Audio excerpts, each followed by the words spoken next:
What is going on, ladies and gentlemen? Welcome to another edition of Touchline Talk here on 110 Sports. I said this in my tweet promoting the show. We're going to escape all of the chaos going on right now. We're just going to talk soccer for an hour, take our mind off of everything. We're going to go through all of this week's Champions League action. Then we're going to go through what happened in Major League Soccer last night, what it means for decision day as the regular season comes to a close on Sunday, and then we're going to look at the incredible matchups we have in Europe this weekend. Massive one in Germany, massive one in England, two big ones in Italy. It's going to be a phenomenal weekend of soccer, both here in the United States and in Europe, so we're going to go through all of that. But we're going to start with what's already happened in the Champions League. The story of the week was Group H, both games here. We're going to start with PSG and Leipzig, just because of how crucial this game was for both teams. Again, PSG, no Neymar, no Mbappe, but they come out in the first 15 minutes and absolutely dominate. It looked like they were going to run Leipzig out of the building, and that would have been a third really disappointing loss in a row for Leipzig. It did not look good for Julian Nagelsmann's team, and then all of a sudden things turned around. But those first 15 minutes, it was all PSG. Deo Upamecano had what might be the worst 15 minutes of at least his season, maybe his time at Leipzig. I think he's phenomenal. He's one of the best center backs in the world and is going to be at a massive club very soon. Leipzig are trying to hold on for as long as they can before they sell him. He's so consistent, he's so good, but he had a brutal start to this game. He sends this back pass that Moise Kean is able to get a foot on. He deflects it. Angel Maria goes through, slots it home to give PSG a very early lead. Then Upamecano gives away the penalty, but Di Maria misses it, so it's still 1-0. Leipzig are still in this game. And then it's former PSG man Christopher Nkunku who comes back with a very good equalizer right before halftime, and all of a sudden it's 1-1. It could have been a disaster for Leipzig. They should have been down at least 2 until that equalizer, but they escape the penalty. They get things under control, and they head into the locker room 1-1. Couldn't have asked for anything more. And then they're much better in the second half. Emil Forsberg gets his opportunity from the spot. He takes advantage. That's the difference in the game. It goes 2-1 to Leipzig. And then on top of just the disappointing result here for PSG that puts them in a very bad spot. I talked about this on Tuesday going into this game. There's no team in the world that needs to get out of their Champions League group more than PSG. And of course they can still do that, but now they have some real work to do. And on top of just that part of it, you lose Idrissa Gana Gueye and Presnel Kimpembe to red cards, which didn't make all that much difference in this game, but moving forward, it's more players you got to deal with being unavailable. Assuming they don't get overturned, I don't think there's any reason to think they will. So it just makes Thomas Tuchel's job that much more difficult. Theoretically, you have Neymar and Mbappe back after the international break. That changes things because I really think if they're on the field in this game, PSG win. It's not Di Maria taking that penalty. They're the ones on the end of some of those chances. But you got to make the most of the players you have available. This is not a team that can use depth as an excuse, just like a Manchester City or a Juventus or something. There were still really good players on the field, and they just fell apart as the game went on. This is the kind of result that you got from previous PSG teams prior to last season's breakthrough, where they found a way and showed some resiliency. Now, of course, that team demonstrated that resiliency at full strength, more or less, with your two best attacking players available. So I don't want to put too much stock into this result yet. It's massive for Leipzig because it puts you in a position to get through this group. But PSG are capable of beating anybody, obviously, on any day. So technically, they're still in control of their own destiny if they run the table in the second half of this group. But it's not about what happens in France. It's about what happens in the Champions League for PSG. And it just wasn't good enough. They had it. They had the opportunity to take control of that game, and they couldn't capitalize. It's just never over at 1-0. It's really never over at 2. But to put 2 goals in that early is a demoralizing blow. And it probably gets you at least a point. And instead, Di Maria misses that penalty. Leipzig recover and get the win. Part of what has saved PSG here is what happened in the other game where Manchester United lost to Champions League newcomers Istanbul Başakşehir. This is the same story with United, but it was even more jarring because of just how horrendous their defending was on those goals, and specifically the first one. Demba Ba went from his own half. Offsides wasn't even in play, and he had a breakaway.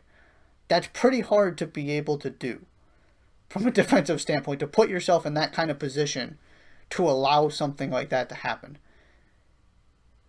It was just atrocious, and they get one back, and they gave themselves this breathing room because of how good they were those first couple games in destroying Leipzig and getting the win against PSG. But then you've got this week and a bad performance against Arsenal, and now this. I've been saying the same thing since that Tottenham game. That's when I came to, I don't want to say came to the realization, but that's when I decided this was going to be my stance and that I was done believing this United team could be different. I said the same thing after they beat PSG, the same thing after they beat Leipzig that I'm saying right now. It's going to be great at times, it's going to be awful at times, they're just inconsistent. That's the world Manchester United is living in right now. And part of this goes back to my question that I posed after that Leipzig game, which is, this team is so good on the counter when they're at their best. What can they do when they have the ball and the teams aren't going to let them play on the counter? Here's another example. Just like Crystal Palace or Brighton or whoever else. They are not good at finding ways to break teams down when they're the team that's expected to take the initiative, to be on the front foot, to have the ball because they're more talented. When they can play a PSG or a Leipzig on the counter, when it's going good, it's going phenomenally well. But it's just mental mistakes, a lack of attention to detail, all the same things we've been harping on Manchester United from the beginning. Nothing has changed. It's going to be great at times. They could win the Champions League. I firmly believe that. If you get good Manchester United enough times and you get them in the later rounds of the tournament, they could absolutely win. Again, because this sets up nicely for them, because the better the teams, the more they can play on the counter.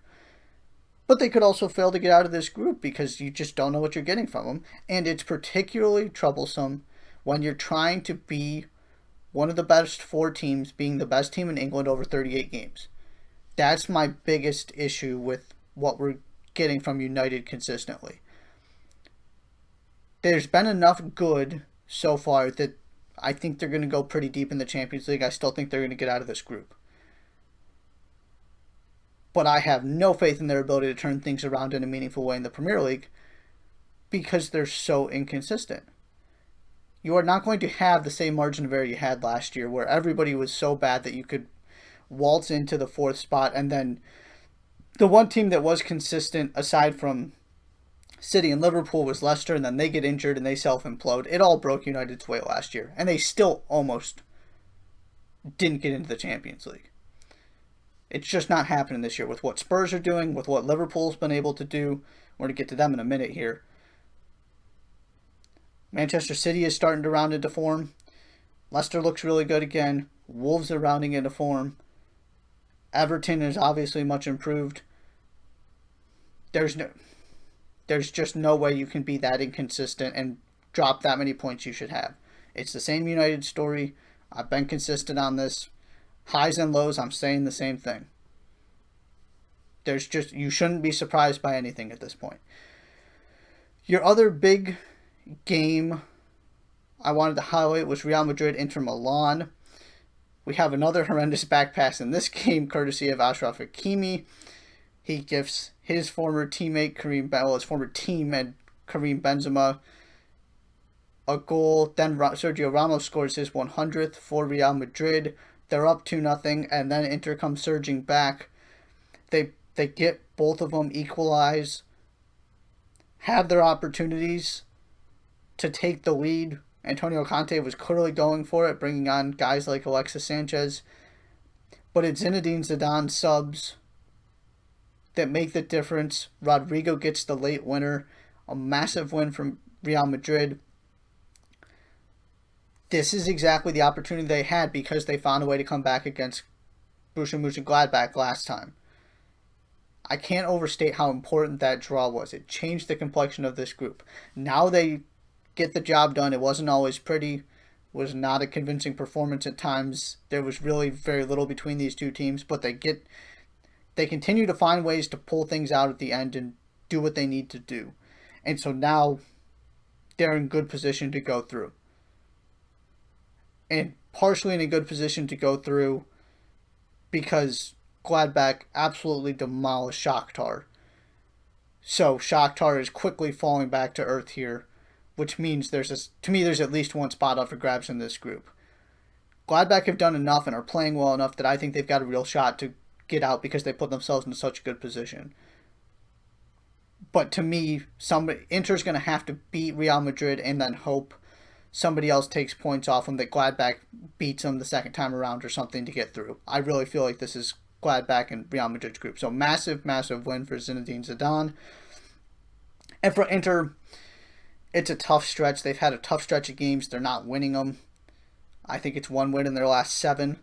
And they didn't have Romelu Lukaku in this one. It absolutely showed. They're struggling without him. They're just not as lethal in front. But you still have a Lautaro Martinez. They're still scoring goals. Perisic is really contributing right now. But they need it firing on all cylinders. Lukaku's so important to what they do. He makes them so lethal in front of goal. And they still have every opportunity. All the draws have meant that one win changes everything in this group. But I expected Real Madrid to get that result. They did. So they're in really good position now if they can do what they need to do the rest of the way. Some other notable results. Talked about Liverpool. Diogo Jota gets a hat trick in their 5-0 beatdown of Atalanta. I've said this before too. Atalanta's going to leave themselves susceptible to these kind of results because of the way they play. They're just not scoring enough goals right now. And they're paying the price. It's not a massive deal at the end of the day because Liverpool found a way to get these wins where they weren't anywhere near full strength, so they're going to win this group. And so it's coming down to Atalanta and Ajax. But the most important, most interesting takeaway here is just what Diogo Jota is doing. He's scoring every time he plays. He's scoring goals at a ridiculous rate. It was a phenomenal hat trick. Klopp put him out there ahead of Roberto Firmino. And now the question is, what do you do this weekend? I can't justify taking Diogo Jota out of the starting 11 right now. This is the situation that Liverpool have never been in. They have 4 really good attacking players. It's not just those front 3 that have to do everything. We're going to revisit this when we talk about that game and what's next. But he was sensational. Liverpool were sensational. That looked like Liverpool of last season, the best team in the world, Liverpool. And that's just something we haven't been able to say very much this year, mostly due to injuries. And they're still nowhere near full strength. But that was a phenomenal performance. Jesse Marsh's Salzburg put up a good fight and then lose 6-2 to Bayern. It was much closer than that score indicates. Bayern just kept scoring at the end of the game. telling you, Jesse Marsch is on his way to doing big things in Europe. I really, really believe that. We're talking about all these U.S. players and what Gio Reyna and Christian Pulisic and Tyler Adams are doing. It's time to sort of bring Jesse Marsch into that discussion, in my opinion. Barcelona were also thrilled to get Marc-Andre ter Stegen back. After what happened over the weekend in net with that goal they gave against Alaves, and now ter Stegen comes back and saves them from what would have been an embarrassing draw against a COVID-depleted Dynamo Kiev team. It's not changing anything in that group. It's still coming down to Barcelona and Juventus, but it would have been an embarrassing draw. Messi still hasn't scored for the run of play this season. It's not great, but they find a way to get a win thanks in large part to their goalkeeping. Substitute of the week goes to Yusuf En-Nesyri of Sevilla. This looked like it was going to be a pretty impressive upset. Krasnodar go up 2-0 and are following the formula for pulling these kind of upsets. You draw a penalty, free kick, goal. They don't have the ball. They just took their opportunities, played on the break, and put Sevilla in some bad spots, and you got some fouls in good areas, and they took advantage.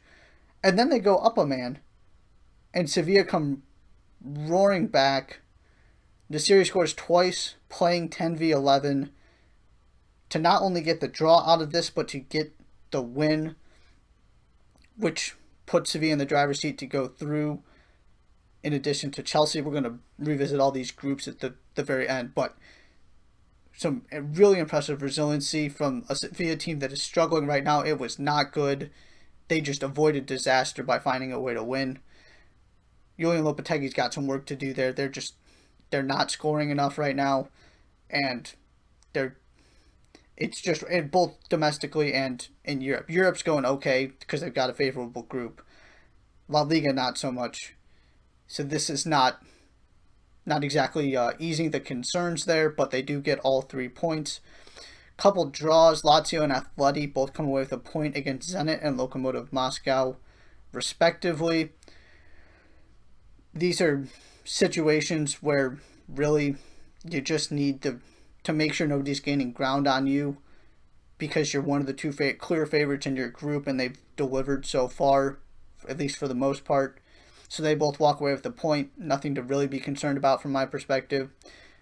Manchester City and then we got a whole bunch of really comfortable results here. Manchester City 3-0 over Olympiacos. Gabriel Jesus returns, which is very good news for Pep Guardiola. Porto get a very impressive, very important 3-0 win over Marseille, who just can't do anything right in the Champions League right now.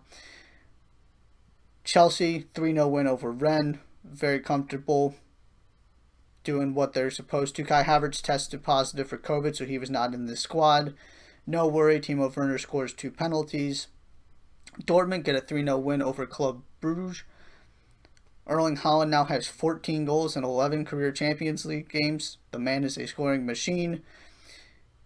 Juve get a 4-1 win over Ferencváros. Alvaro Morata finally gets a goal after his hat-trick of disallowed ones against Barcelona. It was comfortable, not jaw-dropping impressive or anything, but Juve get the job done. And then your final game here, Dusan Tadic's indirect free kick from basically the edge of the 6-yard box is your winner for Ajax against Midtjylland. Again, it was not pretty. Ajax scored 2 it looked like they were going to run away with this thing. They scored 2 early goals, but then Midtjylland got one back and it just stayed that way. But they do get all 3 points, which is something you have to have because they're going to be so close with Atalanta for that second spot in this group. But it's just a goal you don't see very often. You've got the entire Midtjylland team lined up on their goal line, and Tadic just smashes it into a spot where nobody can really block it. He didn't hit it entirely cleanly where it just went into the net. It certainly looked like it got a deflection. But he got enough elevation on it that you don't have the ability to form a wall, sort of, with your body, where if it hits off your chest or something, it's going back away from the goal. He just hit it hard enough and with enough elevation that it just kind of changed direction and still went into the net. So very unique situation there. You don't see that one all that often, especially in the Champions League. They were also dealing with some COVID absentees, so they weren't at full strength, but they find a way to get it done. So here's where things stand halfway through. Starting with Group A, you got Bayern at 6 points, Atletico Madrid at 4, Lokomotiv at Moscow at 2, Rebel Salzburg at 1. Like I said, this is your two teams you expected are in good position. Then you go to Group B, and that should be Bayern 9. I apologize, they've won all of their games. Group B, Gladbach 5 points, Shakhtar 4 points, Real Madrid 4 points, Inter 2 points. This is easily the most interesting group. Gladbach is there in position, but again, all these draws are making it so close. Shakhtar are quickly slipping. They haven't been able to get the wins they need outside of that one against Real Madrid. And in this group, draws just aren't going to be enough the second half, so I really like Real Madrid's chances.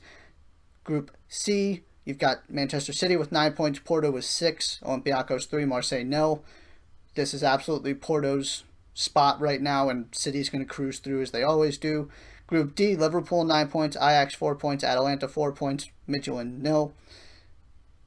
It's coming down to Ajax Atalanta, whether one of them can take points off Liverpool, and how the second game between them turns out. Group E, Chelsea and Sevilla on 7, Krasnodar 1, Rennes 1.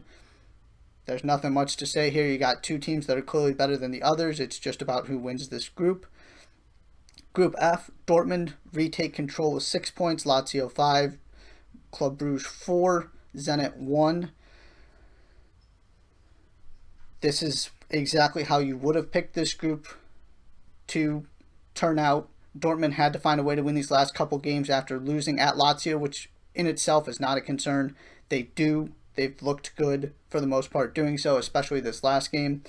So they're in control. Lazio is still hanging on, has a win, couple draws. But Brugge is playing pretty well, so it's definitely not a foregone conclusion, but I like Dortmund and Lazio's chances. Group G, Barcelona with 9 points, Juventus with 6, Dynamo Kiev 1, Ferencváros 1. This is a very similar situation to Group E. It's going to be these two teams, Barcelona and Juventus. The question is which one wins the group.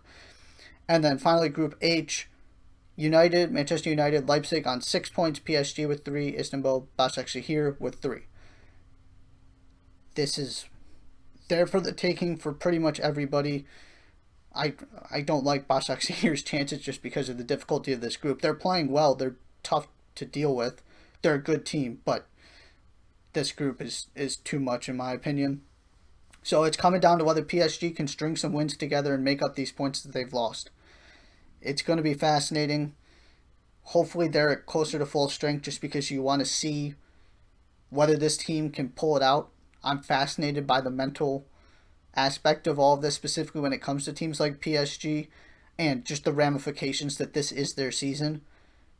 Imagine if PSG didn't get out of their group. So they're done by, December in the Champions League?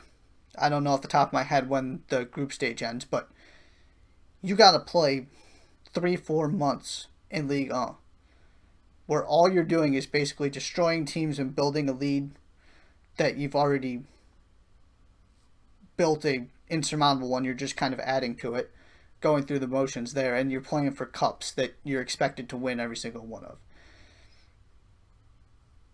They have to get out of this group. I don't see how Thomas Tuchel makes it through the season if they don't get out of this group. It's not entirely his fault. They've had some bad circumstances. They've been playing well in Liga recently. They're destroying people now. But it's a situation they find themselves in. Plenty of time to turn this thing around, but they got to start winning games and they got to start beating Manchester United and Leipzig specifically. Because you got to think those teams are going to get 3 points against Başakşehir the second time around. Who knows what happens when they play each other. But you got to take it upon yourself to gain those points in the head-to-head matchups if you're PSG. So that is where things stand in the Champions League. We're going to take our first break here, and then we come back where things stand in Major League Soccer after last night's action, heading into what should be a very intriguing decision day as we get ready for the playoffs to begin. You're watching Touchline Talk on 110 Sports. Don't go anywhere.